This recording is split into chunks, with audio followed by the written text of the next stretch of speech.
71-এ যেমন শব্দ শুনতাম, শুনেছি মায়ের কাছে, দাদির কাছে, যে গোলাগুলি এমন হতো, এবং ওই 13 সালে 5ই মে আমরা কিন্তু প্রত্যেকেই একটা সময় টেলিভিশন কালো হয়ে গেল, তারপরে শুধু অন্ধকারের মধ্যে শুধু গুলি স্পার্ক করছিল, আর কিছু না, শুধু শব্দ আর শব্দ। ঘটনাটা তো সম্ভবত 13 সালের, 13 দুগানে 26, 13 বছর, 13 সালের মে মাসে, 13 বছর পরে এই মে গেল, 13 বছর হয়ে গিয়ে 14 বছরে পড়লো। এই 13 বছর পরে আপনার ট্রাইব্যুনাল কথা বলার সুযোগ পেল বা কথা বলল।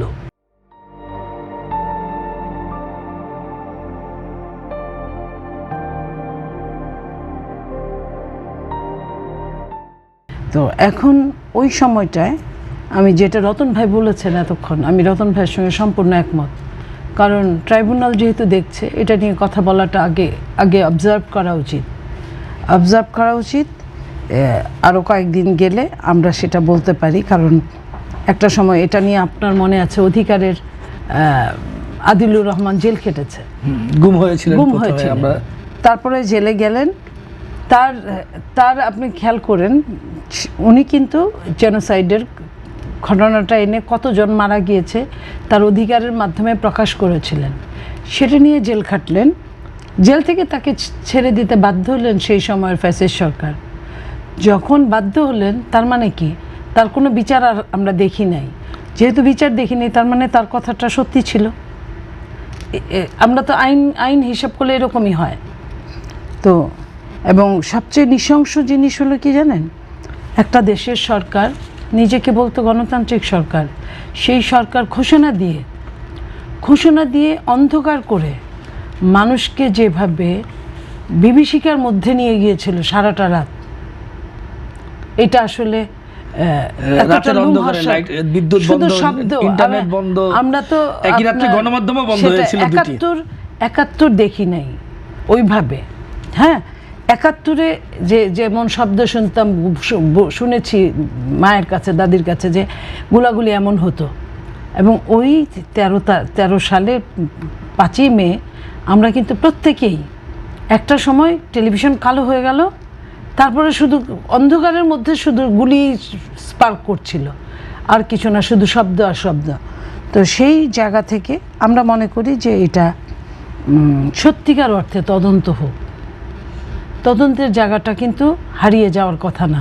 তদন্ত প্রতিবেদন তো দাখিল হলো। শুনেন, সত্যিকার অর্থে আমি বলেছি, সেই তদন্তের আলোকে বিচার হোক। যেমন ধরেন, আমি যে কথাটা বলছি, ঘটনার 2-3 দিন পরে সমস্ত বাংলাদেশের যত মাদ্রাসা ছিল, মাদ্রাসার রেজিস্টার খাতাগুলো সরকার নিয়ে গিয়েছিল। কারণ আপনি জানেন যে ওখানে মাদ্রাসাগুলোয় গরিবের সন্তানরা পড়ে, এবং কিছু এমন গরিবের যাদের মায়েদেরও তখন মোবাইল ছিল না, সন্তানদের তো দূরের থাক, তারা কিন্তু সন্তান কোথায় আছে, কিভাবে আছে, অনেক খোঁজ করেও পায় নাই। সেই জন্য আমি বলছি যে সত্যিকার অর্থে অরিজিনাল তদন্তের মাধ্যমে এখন সময় এসেছে এটা প্রকাশিত হওয়ার, এবং আমরা এটার জন্য অপেক্ষা করি এবং দেখি কি হয়। তবে যাদের নামে মামলা রজ্জু হয়েছে তারা কিন্তু প্রত্যেকেই দোষী ছিল। আমি বলবো না যে নির্দোষ কোনো ব্যক্তিকে এখানে মামলার আসামি করা হয়েছে। যেসব প্রথম নামগুলো যেগুলো বললেন, যেগুলো আমরাও দেখে আসছি, তারা কিন্তু প্রত্যেকেই, খোদ প্রধান থেকে শুরু করে, প্রধান তো এমনিই আপনার তৎকালীন প্রধান এমনিই আসামি হবে, কারণ হুকুমের আসামি বলেন। তার সময়ে এত বড় দুর্ঘটনা, এত বড় সর্বনাশা একটা ঘটনা ঘটল, নিরীহ মানুষের উপর এইভাবে নির্বিবাদে গুলি চালালো, এবং রাতের অন্ধকার করে ওই জায়গাগুলো পরের দিন ভোরে শেষ রাতে, যেটা আমরা শুনেছি, এবং ওই প্রত্যক্ষদর্শীর বরাত দিয়ে, যে ওয়াশার গাড়ি গিয়ে পরিষ্কার করে রক্ত সব ধুয়ে ফেলেছে।